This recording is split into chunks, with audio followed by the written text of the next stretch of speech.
ఇంకా మాట్లాడుతా ఉన్నావు మెదక్ వచ్చి ఈ పిచ్చి పిచ్చి మాటలు మాట్లాడడానికి మెదక్ దాకా రావాలా?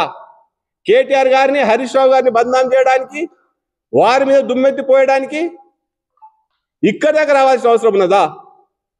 విచిత్రంగా ఉన్నది. ఇలా ప్రెస్ మీట్ సోదరులంతా మధ్యలో ఇలా ప్రెస్ మీట్ మాట్లాడి మెదక్ పట్టణంలో ప్రభుత్వాన్ని అట రిక్వెస్ట్ చేస్తూ ఉందట.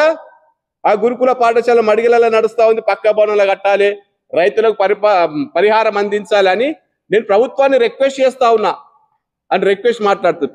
ఎవరి మీద పోరాటం చేస్తా ఉన్నావు?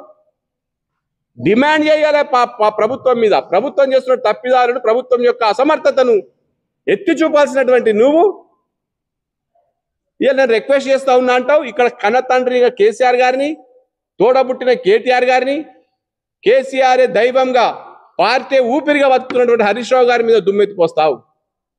చాలా క్లియర్గా అర్థమవుతా ఉన్న నీ ద్వంద్వ నీతి ఏందో, నీ యొక్క ఎజెండా, సీక్రెట్ ఎజెండా ఏందో.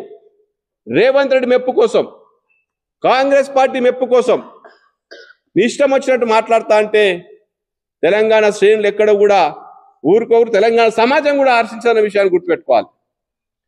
ఇక కాళేశ్వరం గురించి మాట్లాడతావు. నీకు తెలుసో తెలియదో కాళేశ్వరం ప్రాజెక్టు గురించి పూర్తి అవగాహన లేకుండొచ్చు.